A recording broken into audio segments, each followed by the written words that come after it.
Yeah, thanks for the introduction. And basically, this talk started during, or the origins of this talk were in this nice virtual seminar series that was presented by the Siam Image Science Group.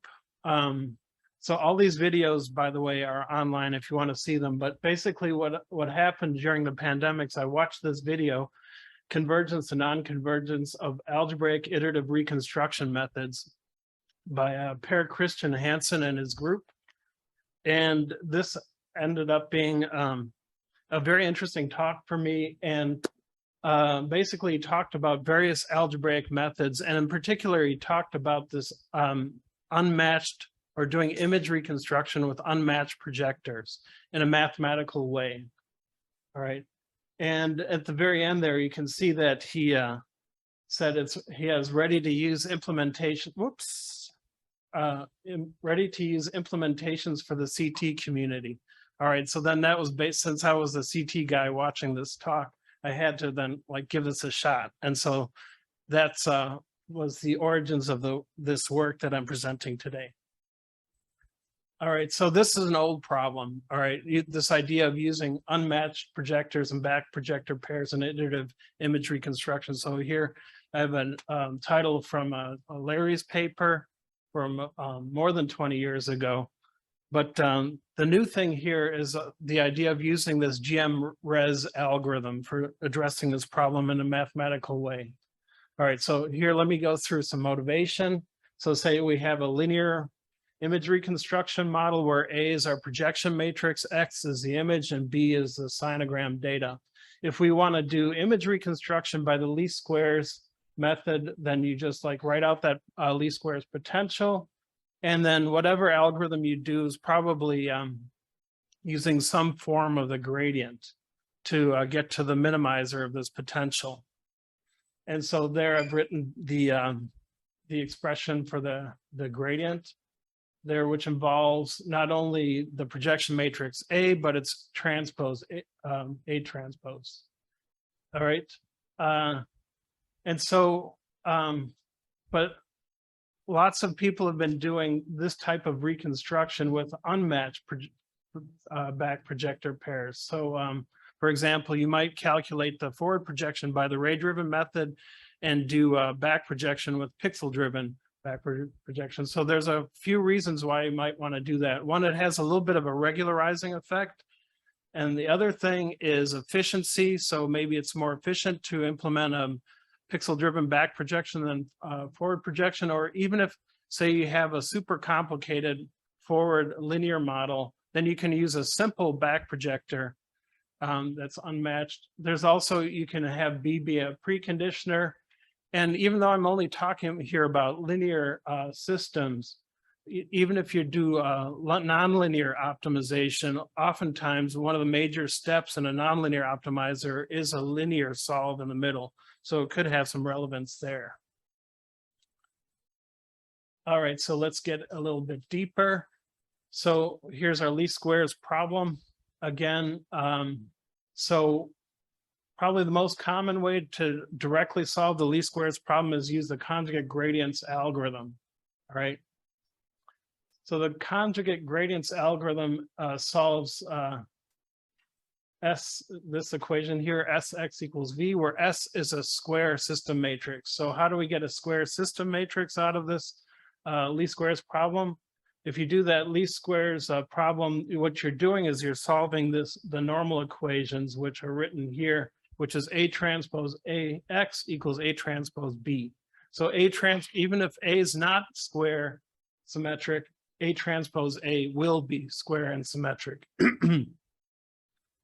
So GM-res is an algorithm related to conjugate gradients, but it solves square systems, Sx equals V, but the square matrix doesn't have to be symmetric. All right. So, Per Christian actually has two versions of this, but I'm mostly going to focus on the one on the right here, which is a BAX equals BB normal set of normal equations. So in this case, if we use B and A that are not matched, then B times A is not a square matrix. All right. So let's come back to conjugate gradients. So why can't we just use, so here I've written out the algorithm for conjugate gradients, the least squares version, and you can see that you have an A transpose here at this line and an A over there. So why can't we just plug in the unmatched projector there? And I will actually show an example of that and why it doesn't work out. All right. For GMRes, basically, so this is actually mathematically solving that BA problem. So it's a related algorithm to CG in that it uses what's called the Krylov subspace. So Krylov subspace is generated by having like a vector and then multiplying that vector by a matrix over and over. And the resulting vectors that you get forms a subspace, this Krylov subspace that we're going to expand the image in. So since we're doing the BA GMRes version here, let's focus on this pseudocode. So,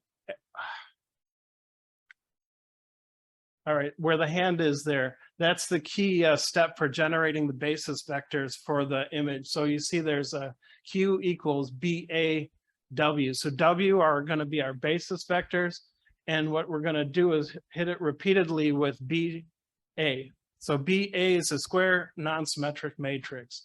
And so then you're going to generate a set of basis vectors in that way. And then so the next part of the code is just orthogonalizing it. And then, using the basis vectors, you can get a small reduced linear system that's easy to solve and get the image coefficients Y. All right, so the painful part about the GMRes algorithm is that you have to store all those basis vectors that you're generating. So when you actually form the image here, you have your initial guess x0 and you add the coefficients times the w's, but that means you need to store all the w's, right? And that's the base version of GMRes, okay? So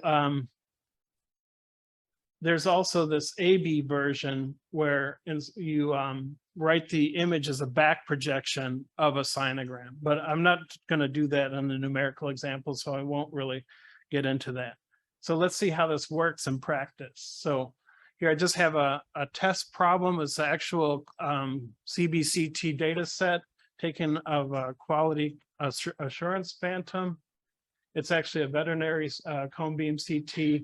And you can see on the left the stats for the scan. So it's 720 view base scan. And you can see the detector dimensions. And for the experiments that I'm going to be showing, I'm subsampling this data set to 180 views. All right, and just so you can see what the images look like, you can see on the left the full data set. And if I subsample to 180 views, the FBP is shown there on the right. All right, so let's get into some convergence of curves for these various algorithms. So what I'm going to do is take A to be a ray-driven X-ray projection, and then I'm going to take two versions of an unmatched projector. So the first one, the B sub UN, that's just going to be voxel-driven back projection. And for the second one, I want to do a little bit of preconditioning. So I'm actually going to have B be a filtered back projection implementation. All right, so what I'm showing here on the lower left are the data RMSE curves for these different algorithms as a function of iteration number. And I'm also showing here in red what happens if you put in the unmatched projector into CGLS, so just take the A transpose out and put B in there. And you can see in this first experiment here, I'm getting a good convergence with GMRes, and the CGLS is going completely out of bounds there. All right, but actually I didn't do the best I could for CGLS. It turns out that you can actually do a unmatched iteration with CGLS if you equalize the norms of the two matrices. So if you do that, you can get a little bit better with CGLS, all right? So the CGLS will actually initially converge, but then it will eventually diverge, because basically CGLS is not designed to solve a non-square system, all right? And oh yeah, here's just further convergence curve. So what I showed was the data RMSE, which is now on the right, but what the BA-GM res is actually designed to converge is what's shown on the left, which is the L2 difference between BAX and BB. All right, so let's show some images. So this is just illustrating, so how bad is CGLS really if you do the unmatched projector. So on the bottom row, I have a series of images of that quality assurance phantom at 5, 10, 20, and 50 iterations. And this is with a matched projector. If I use the unmatched one, the images actually look pretty similar up to 20 iterations. But then you can see at 50 iterations, there's a high frequency artifacts coming in. And if you kept going, the images on the top row would be eventually dominated by those high frequency artifacts as the algorithm diverges. All right, so let's go to shift away from CGLS and go to BA-GM res for the same setup. Now I'm showing the whole image, but now I'm showing the difference between using the voxel back projector for B and FBP. And you can see the series of images at 2, 5, 10, and 20 iterations. So the top row is just using the pixel-driven back projection. You can see at 2 iterations is kind of fuzzy, and it comes into focus when you go up to 20 iterations. So for the bottom row, I'm showing the impact of using FBP as a preconditioner, and you can see it's pretty effective. Already at 2 iterations, you have something very recognizable as a quality assurance phantom. And you know, it just goes towards convergence as you increase the iteration numbers. All right, so so here I'm showing zoom in again on that one quadrant of the quality assurance phantom. And so I have the FBP BA-GM res in the top row and the pixel-driven back projection GM res on the middle row. But just wanted to show how does this all look compared to CGLS when you use the matched projectors, all right? So the 2 rows on the bottom, or in the middle and bottom row, look fairly similar, because really the only difference is that I'm using the ray-driven back projection in the bottom row and pixel-driven back projection on the middle row. And you can see there's not a whole lot of difference, but it's slightly smoother images for the middle row. So basically, the GM res algorithms allowing you to have the flexibility here to design your B. All right, so wanted to just look a little bit at early stopping for these algorithms.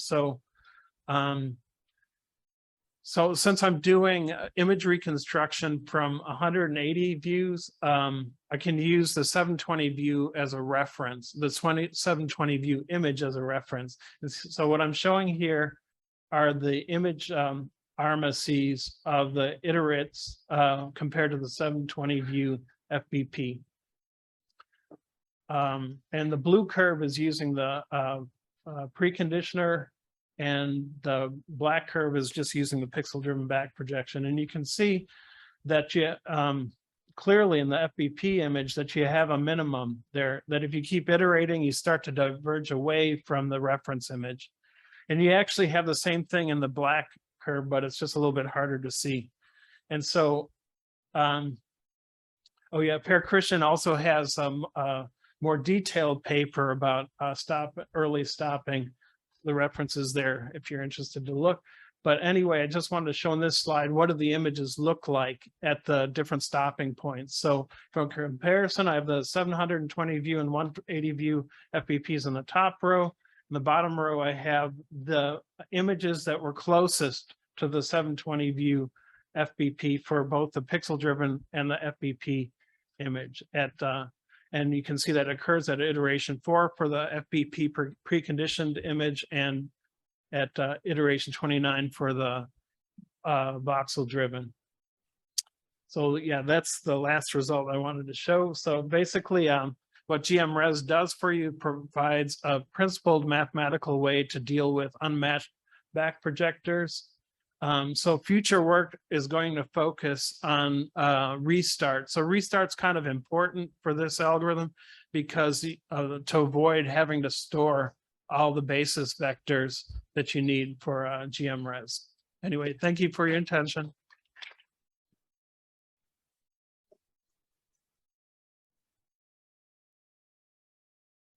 Thank you for the nice talk. So the paper is open for questions.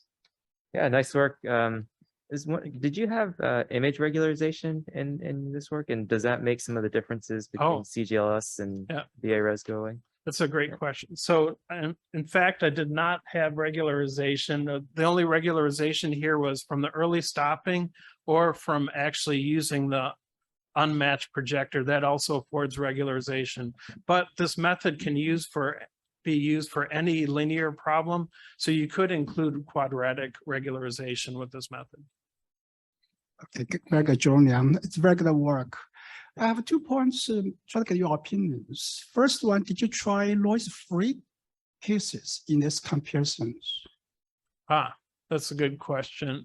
So for what, just to see that it converges, or why? Yeah, converges or converges to the point how good it is. If you do noise-free, you have phantom, you can compare the phantom, how good it is. Yeah, I see what you mean. So in order to address the early stopping, is that what you mean? No, it's not. It's if you do the noise-free cases, well, you will see how the algorithm compare performance. That's one extreme cases. Okay, second point I get your opinion is, once adding noise, you put NA priori to penalize your likelihood solutions. In that case, how much impact this unpaired or paired projector to results?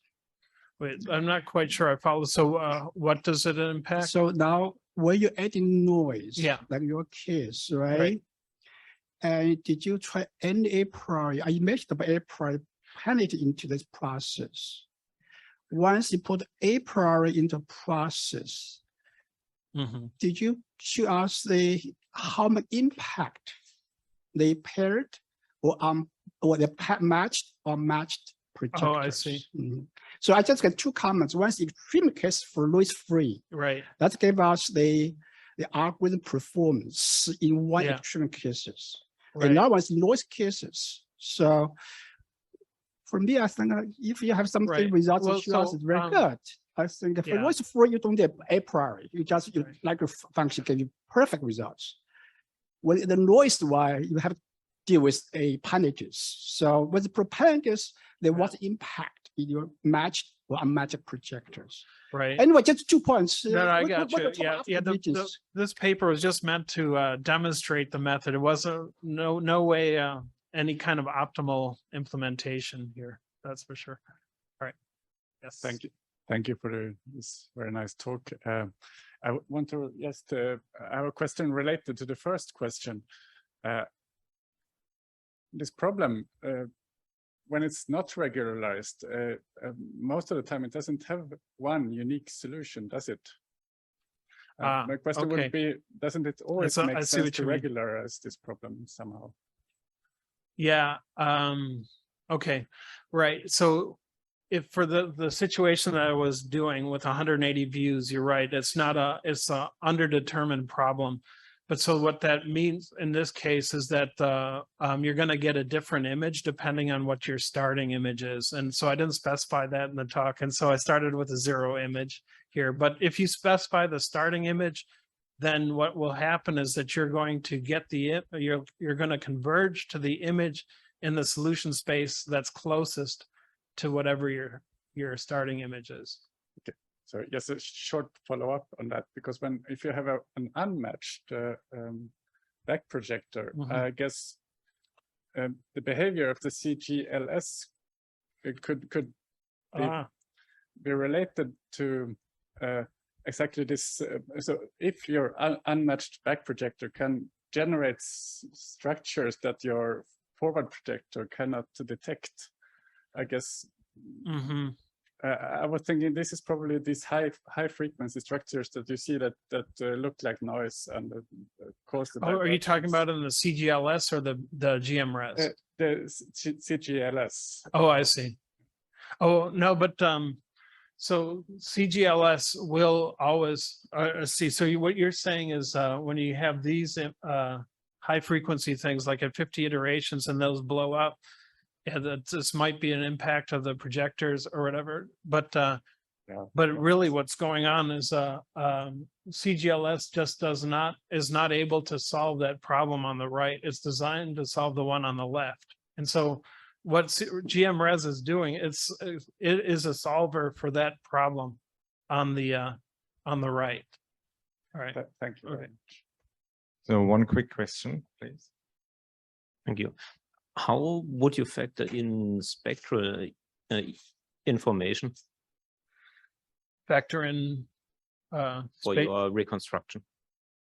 I'm not quite sure I know what you mean. So if you would have a CT system that tells you that gives you certain bins, certain energy bins. Okay. Oh, you're talking about spectral. Oh, I see. Okay. Yeah. So this algorithm's only for linear models. So like if you wanted to use a full polychromatic, like nonlinear model where you integrate the spectrum against the attenuation factors, you can't use that directly with this. Although I'm talking to Per Christian about that exact issue, because if you do the negative log of the polychromatic model, then it's almost linear.